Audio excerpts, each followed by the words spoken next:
G'day, g'day, g'day. It's Mathematical KM or Keith Mullumby. Remember their initials, not a title. Okay, tonight was round 6 of the Hetherington Memorial tournament at the Tuggeranong Chess Club in Canberra. And I had the black pieces facing Sumit Bhasin.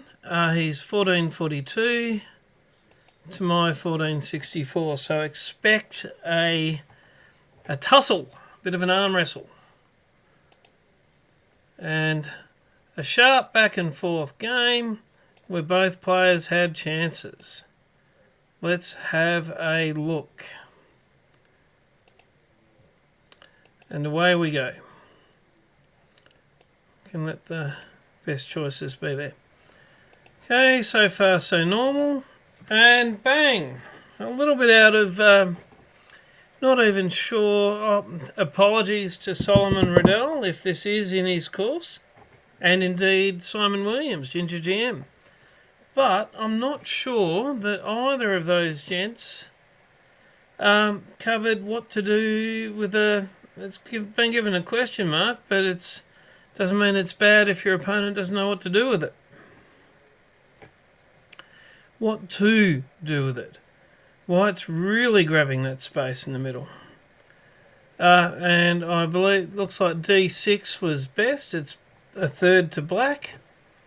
C5, challenging the other pawn, is minus 0.2, and A6 of all moves is is just about level. And I've played the best one. Okay. And far and away the best move, not far and away, is only 0.03 in it. It looks like giving up on that overextended pawn with E times D6 is the best move for white, followed by knight to F3, which is backing up both pawns. And then it starts to get worse. He's played the best move. Now, for me, in this strange territory in which we find ourselves, D takes E5 is best. I guess if he takes back with the pawn, I remove the queens and he has to move his king and lose castling rights. If he takes with the knight, I'd take his knight with my bishop, and he'd be forced to take with his pawn, and I'd take his queen, and he'd lose castling rights. Oh, isn't hindsight wonderful? Definitely I can see D takes E5 is the way to go. I take... He takes, queen takes. Quite nice. I can still castle, his king's trapped in the middle, and there's an open lane that I can work for. Or if I take, if he doesn't like that and he takes with his knight, I take with my bishop. He's pretty much forced to take back with his pawn. I take his queen, and then everything we just said. And, yeah, definitely can see it, that was best. So what did I play? And, you know, it gets that question mark for a reason.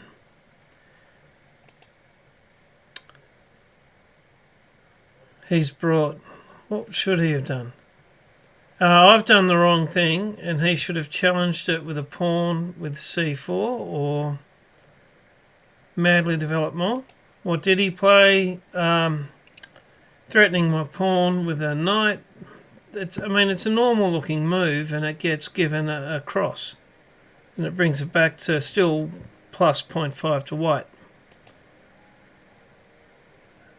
And if I can be forgiven anything, it's the pawn structure's starting to look like a normal hippo, where I had both the E and D pawns on the 6th and he'd come forward and I've pushed forward. but it's up to plus 1.8, which is a little more than usual to, excuse me, to white, while black's getting into the standard hippo formation. Develop the bishop. That was reasonable, keeping the bishop and the knight out. His light bishop to a more, normal sort of a place. Keeping the knight and the bishop out. He doesn't want me placing a knight here, threatening his bishop. Is what I'm thinking with that. And I am thinking about getting this knight. I mean, number one, that's the normal square in the hippo. Number two, threatening that bishop is always a possibility, but getting the standard hippo. Okay, he's got his queen, bishop, battery, but I've got the two pieces defending that. If you watch my video, sack, sack, sack, sack, mate, you'll see what happens if you castle when you need two pieces protecting that pawn. It's not pretty. But let's move on. I'm not going to castle to the king side while that battery is aimed at that h-pawn. Guaranteed. I can guarantee that. Okay, so this is not, you might notice, d7. It's not a hippo move.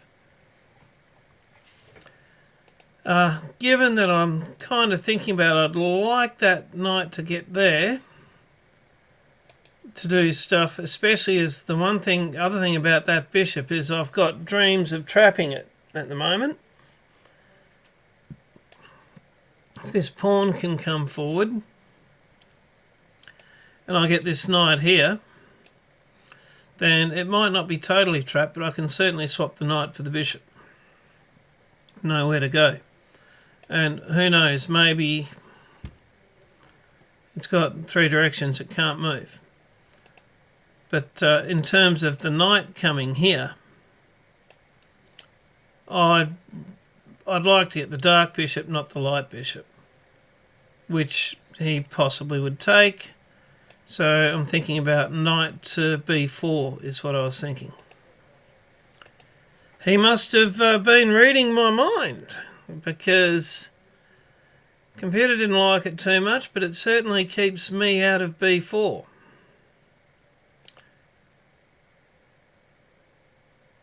And that jumped to 2.6. So the computer knows something that we don't. He's meant to be playing that next, but for now, for me, that bishop hasn't got a lot of places it can travel.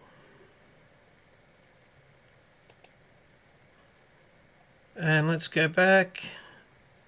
Just want to show, even though it's about to get that little questionable, yet it's the second best move.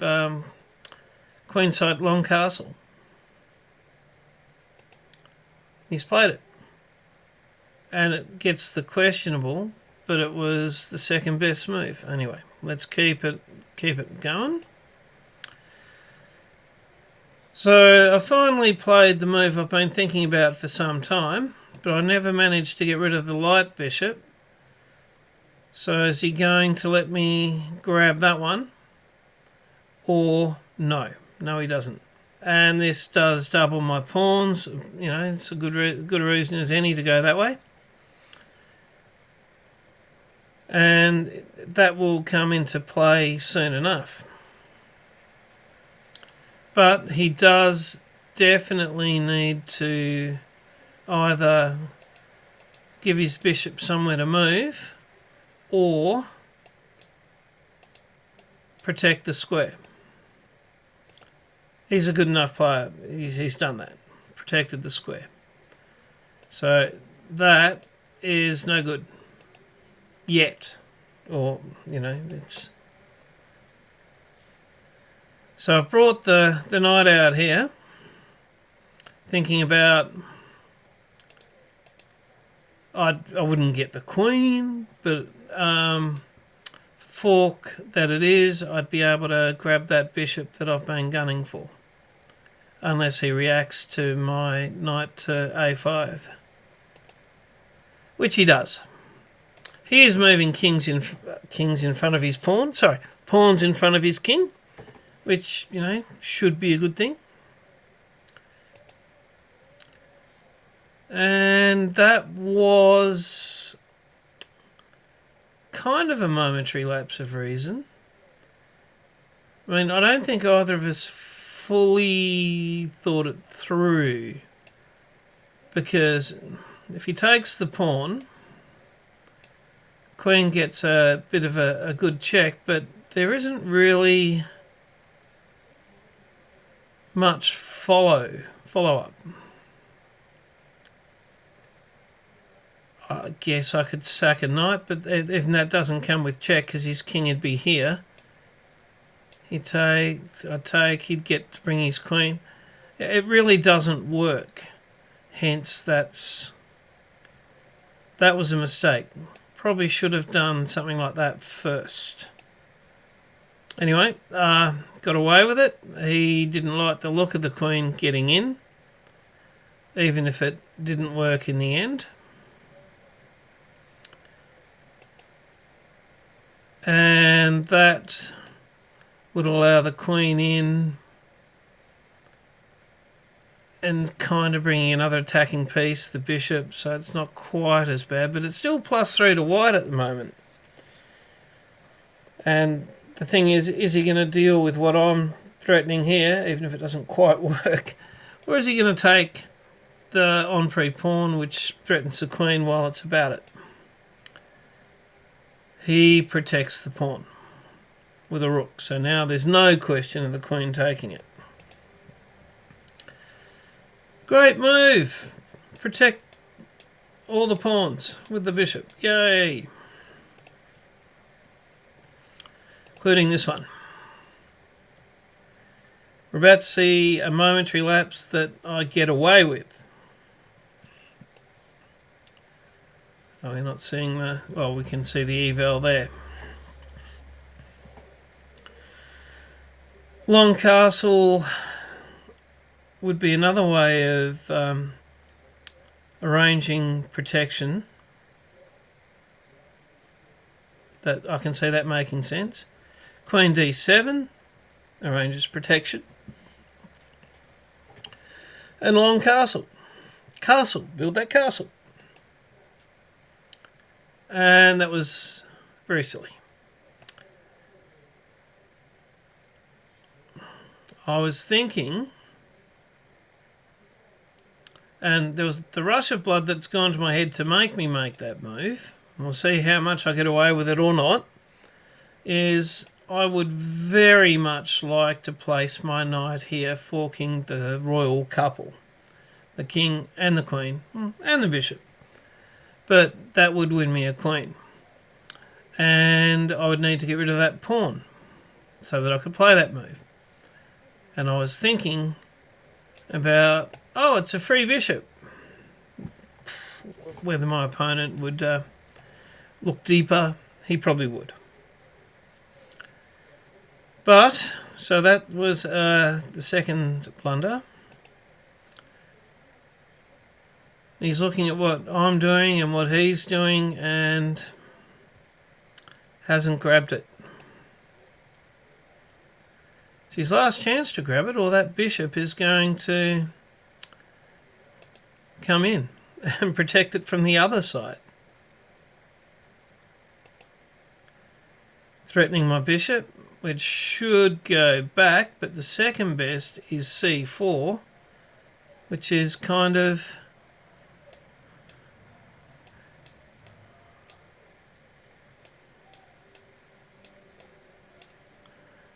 Oh, that bishop's done. Not bad. Because if he takes the free bishop, I'll win the queen.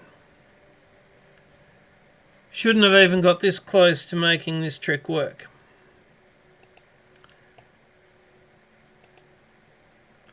And he throws his knight forward. I should be castling long to protect that pawn that's still under threat. Having said that, the best move of b6 is a little bit to do with this knight. Can't come here. Can't come here.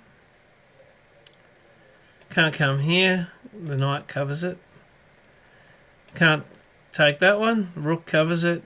That's his friendly. That's friendly. Can't come here. Choice of pawns to take it. Pretty much go back to where you came from. And I played it.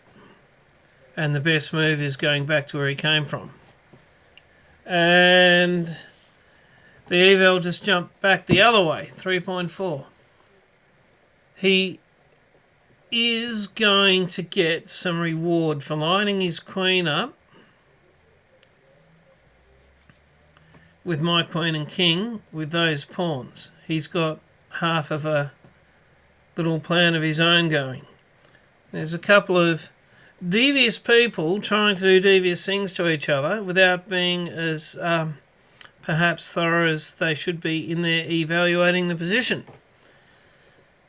And he thinks he's got the time to do it because if I take him, he can take me, and it's a piece each. So what happens from there? I do take him. He does take me back. He may or may not have considered the fact that this taking that pawn comes with check. And right here, right now, the far and away by pretty much a whole point of eval is just grab the bishop. Keep things simple, grab the bishop and then get your king out of danger. So the danger Will Robinson, for the king needed to be happening at about this point. Unfortunately for me, took the pawn. Hadn't even arranged to protect my own pawn there. But I figured that he'd be taking the pawn back, this pawn, so that his knight was fine. But the knight taking this one comes with check, sort of, check on the queen anyway. Got to deal with that. Can't be taking the bishop, have to do something with the queen. But what does he do? He does play that move. And right now, getting the queen out of the way of the king is, you can see it's the one good move. I can see how queen a3 check isn't that good. I only get a rook, and why would I do it? Which goes to show that anything else is worse than checking the king with the queen and getting a rook for the queen. Anything other than putting the queen here where it's threatening the en-pre knight, and I've still got at least his pawn in the way of my queen and king. His pawn in the way of my queen and king? Let's have a look. From minus 3.75 to plus 4.75. So that's 8.5 points. That was bad. Can I get and struggle and claw my way out of this? We will see. He plays the very best move. And it's kind of nice. Well, pretty much I have to take his queen with my queen. That much is a given. After that, he'll take back with his rook, which will be check. He's got a fork which gets him that knight. If I move my king here. If I do anything else, he's got a bishop taking that rook there. So one of these rooks is like if I blocked with the bishop. Oh, no, even then. But I'm losing one of these rooks. There's not much I can do about it. So that is the best move. I have to play it. Let's check. There goes that rook. Keep an eye on the pieces. So for now, he's got 2 rooks and 2 minor pieces. I've got 1 rook and 2 minor pieces. Check. And should he take the bishop with the rook? That'd be going down the exchange. What's he going to do? He's going to move the king to the side. What's his other best choice? Going down the exchange was far and away the best choice, because he takes me, I take him, he goes down the exchange, but then this bishop gets away and he's got a rook, a knight and a bishop, and I've only got a rook and a knight. He's up a whole piece. That would have been the move to play. And king d1 is the third best choice, only plus 1.74, as we'll see. So I was quite lucky that he didn't bite the bullet on taking a bishop with a protected bishop with a rook. Let's look at my choices. I'm sure that was the best move. If I take, it's plus 1.9 to white instead of plus 4.7. So just taking the bishop away doesn't do anything. The bishop is protected, so let's go and get the one that's on pre. So we've nearly fought our way back out of this situation. He's given me a check, and look at that eval's come to 0. Let's get that king. Computer liked c8, getting it where it can't be checked by the knight, but this is almost an endgame at this point. 3 pieces to 3 pieces. The eval's 0, even though, let's count, I've got 3, 4, 5, 6 pawns. He's got 5 pawns, but he's got white's got +1 on material because he's got a rook for a minor piece. I've got rook, knight, bishop. He's got 2 rooks and a knight. However, I will say this, both of my minor pieces, including the knight, are very close to his king. And the more like an endgame it becomes is the reason I have opted for king to c6. In the endgame, the king becomes a powerful piece. So I've tried to get him in. Okay. So he can't check me with the knight. The knight can't come towards the king. Now it would be a bad move for him to take the bishop. It's his third best move. That's interesting. c3 was his best move and played. Now my best move is, it's all going to be about endgame time to win some pawns if possible. I can threaten the rook and the pawn with a bishop here. And the rook can't go there to protect the pawn or the bishop will take it. And the rook can't come here to protect the pawn or the bishop will take it. So it's, in theory, I was thinking I'm going to win a pawn with this move. And his best move is obviously moving the rook away from the bishop. So I don't see any checks, or not sensible ones. That would be silly.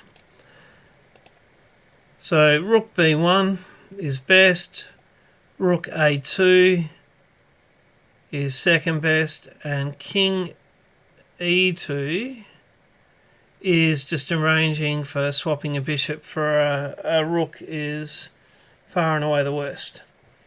So when I said far and away the worst, swapping a bishop for a rook would have been minus 2.44. And this is the moment where the arm wrestle, with a few mistakes on both sides, I think this is the move that broke. We're at move 30, and I believe we go to move...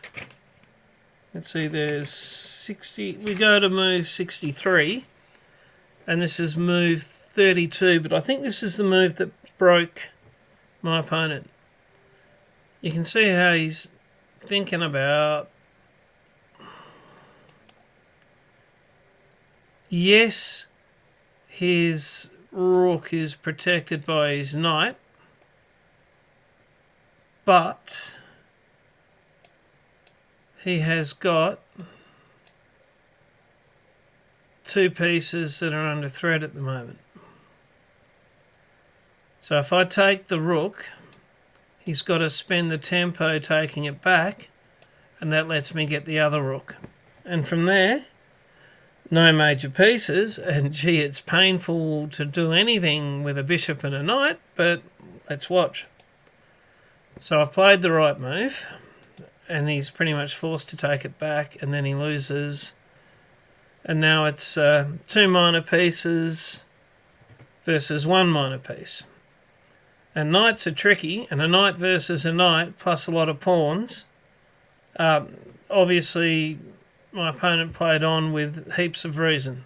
And in fact, it goes for another 30 moves. So we'll go relatively quickly through it, but let's take a look. He's hoping perhaps to trap my bishop in there, because it's not easy to get it out. But that is protected by the knight. If he moves his king, nothing's protecting the knight, but I guess I'd be moving my king forward to protect the knight. And then if he can arrange a check on my king, and there aren't that many squares, it can't go to any of these.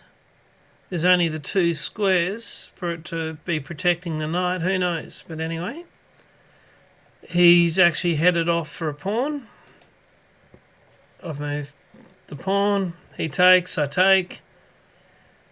The simpler this gets, so long as I don't end up with only a knight or a bishop, as we know, that wouldn't be good. Okay. And yes, I've given up that one because I thought, let's get my bishop out and have that pawn. Which he does. And I bring my bishop. And it's threatening this one. My knight is under threat by the king. It's also not threatening any pawns where it is. I bring it back, and I'm thinking about something like that. That's threatening my bishop, but that's fine. If he wants to swap the knight for the bishop, then I've pretty much won. So now I'm threatening the pawn, well, and that one, but really only the F pawn. So he moves it forward, but to no avail. It's a fork. I'm going to get that pawn. Got the pawn. He brings his king forward. I bring my king forward. So his king can't come in.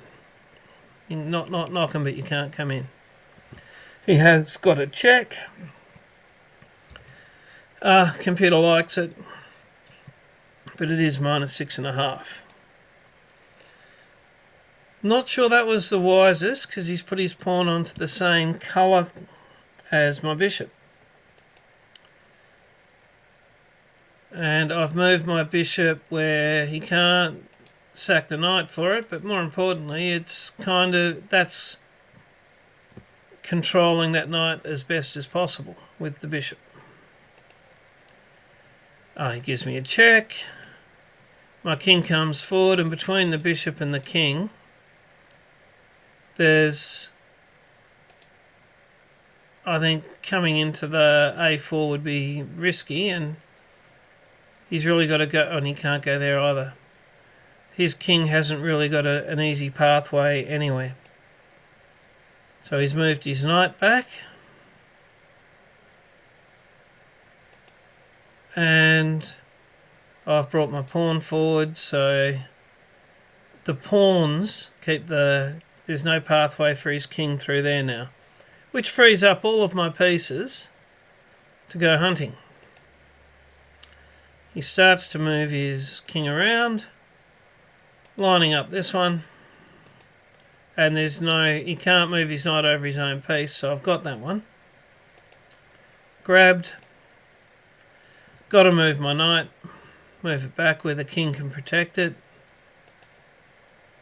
That's one thing, it's hard for him to do a knight trick to a knight. I mean, like for example, if he forked with it here, so it was the king and the knight, well then one choice that the forked knight's always got is taking back. He's moved that one onto a dark square.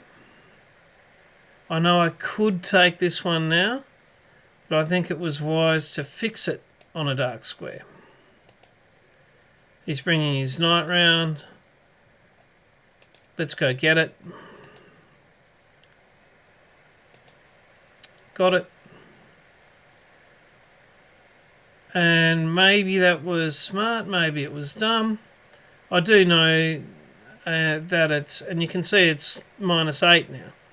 So it makes sense. I'm thinking if he goes fork, and I move my king that way, taking the pawn, and then he takes the bishop, then my king's here, and the A pawn and the king should be able to do the job. That was the thinking. Okay, so computer wants me to go that way, but no thank you. He takes...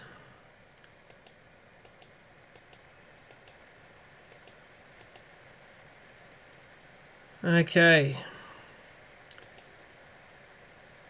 So I'm thinking if I can get my knight here, and so I'm thinking something like that, and then after that check the pawn comes forward, the knight's still stopping that one, the king has to go there and then promote. It's not going to happen quite that easily, let's watch. But it's already mate and 20, so that's interesting. Mate and 19, it wasn't a total mistake. Mate and 15, back to mate and 20. My plan's not the ideal one. Okay, he's given me a check. Isn't it odd that C3 is mate and 25? How is it even a thing? If I play C3, he's got check, and then the king can come back and protect the pawn. Yeah. I was thinking I'd lose one of my pawns. I've got all these other ones over there, but anyway. I thought he can't check me from there. He's come back, he's threatening the pawn. So I better go protect the pawn. He can check me, I'm not going to repeat. Let's go slightly further away, and the knight will allow the pawn to go forward perhaps.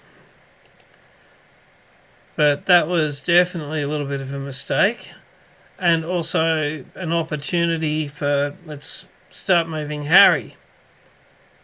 If you're not going to force the issue on this side of the board, I've got a H pawn. So he tries to force it with a check, but now he can't stop the check, promote plan is unstoppable because the knight can't get there. And it's like mate and 7, mate and 5, depending on how efficient I am with it. And it's at that point my opponent shook my hand. So that was a sharp back and forth game where both players had chances. There was a little bit of learning of what to do if white goes too far too quickly with the pawns at the start of the game. Lesson learnt there. and a little bit of paying attention to what he can do as well as what I want to do in the middle game there. But pretty happy with the end game play with a knight and a bishop, which is not always the easiest. So some of these numbers are a little high, but 1500 to 1900 if you can trust these things. Definitely I don't normally get that low with the hippo for the opening, and that's learning what to do with that super advanced white pawns. Outplayed my opponent a little in the middle game, and 88 to 22, I think that's a little unfair. When he was down a whole minor piece, 2 minor pieces to 1 in the end game. But chalk one up as a win for the mathematical KM. I'll see you next time.